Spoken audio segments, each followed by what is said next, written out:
Hello, everyone. Welcome back to PCG, Peace, Cooperation, and Growth, a change effort in Philadelphia. My name is Lead Element. In our last episode, I talked to you about the democratic institution, and the influences that certain elements had on those institutions to create policies that affect our options, how we think, how we behave, and other outcomes of interest. I asked you to stop and take a look at those power structures, at the policy power structure in the context of you as a man accepting responsibility in all of this. Now, it's hard for you, or it's hard for anyone, to really develop the proper perspective of the policy industry if you don't know how it's actually shaped. If we don't know its actual structure.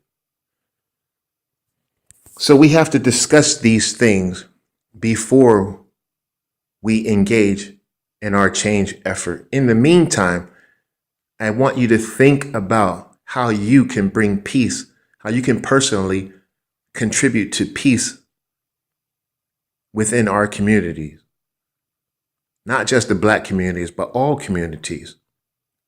Right now, you can start thinking about how you can contribute to that peace, how you can start to discuss what you can offer to some cooperation strategy that will bring growth to our city. You don't need to wait until we actually begin to meet in the streets to put things together. You start now. But today we're going to talk a little bit about how the policy industry works.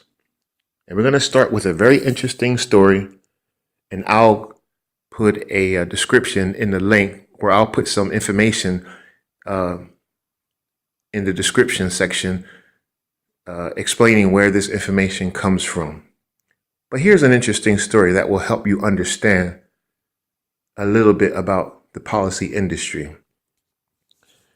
Our schools and government officials will have you believe that every American has a right to access the policy industry and to make our voices heard.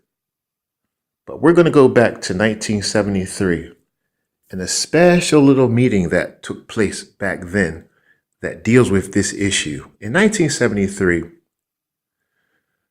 three groups of people had a special meeting.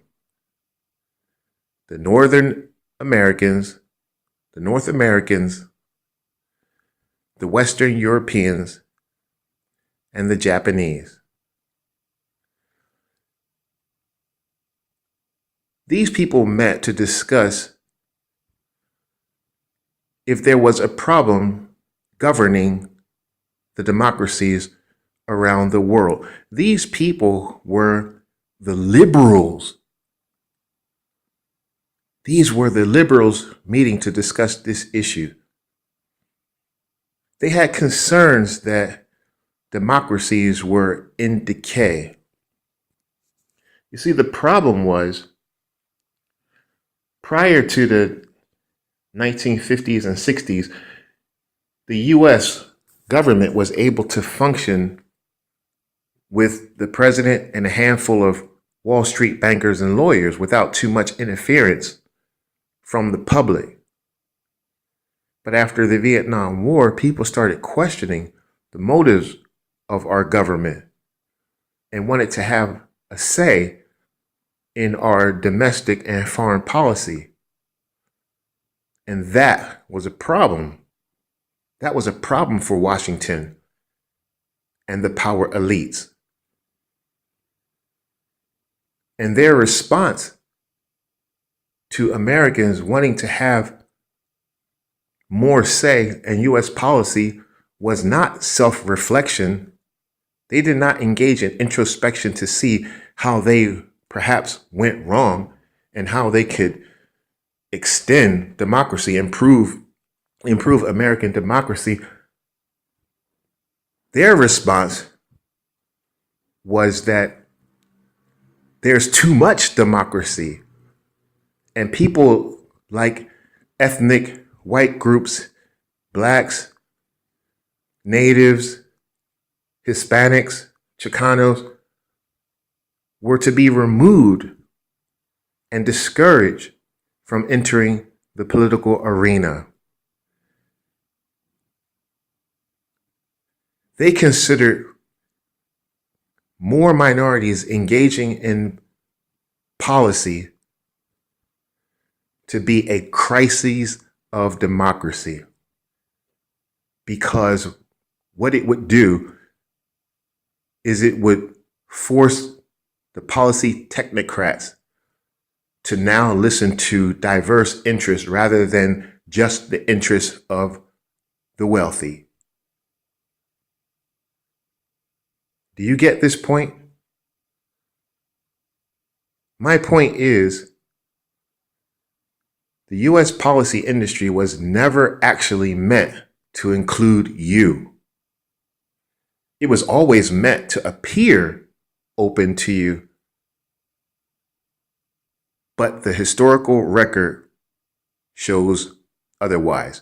And even though this particular meeting took place in 1973, this had always been the case. This has always been the case. You need to read more. Please read more about this problem. So as we look across the landscape in Philadelphia to figure out how we as black men are going to get together to shape our communities, even though we're going to push aside those who continue to doubt our abilities, we will engage our local government. We will improve policy. We will have policy discussion together with local and state officials. But we must develop an eye. We must develop an eye for what policy is, where it comes from. It's beautiful language, but it's real intent. I'm not saying to be overly suspicious. I'm saying we have to develop a critical eye whenever we make a move. You must understand that the moment people hear that black men are getting together, even though we already admitted that we're not coming together just to improve ourselves and withdraw from society, we're getting together so that we can join in with the other proud ethnic groups of Philadelphia to make our community great for all of us. But there will be those people who call you racist, call you thugs, call you black identity extremists. They're going to call you all sorts of things. You have to be strong from the get-go.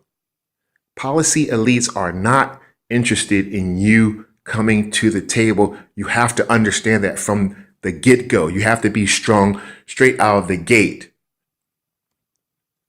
But being strong is not that whining, doubtful, lazy man. You have to be a thinking, creative, powerful man. And what one of us can't do, 20 of us can do.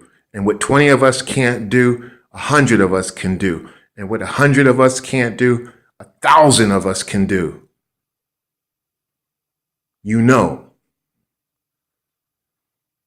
So we'll discuss this a little bit more in the next episode. But understand, we have some work ahead of us. Things aren't as they seem. My name is Lead Element. We'll be talking again.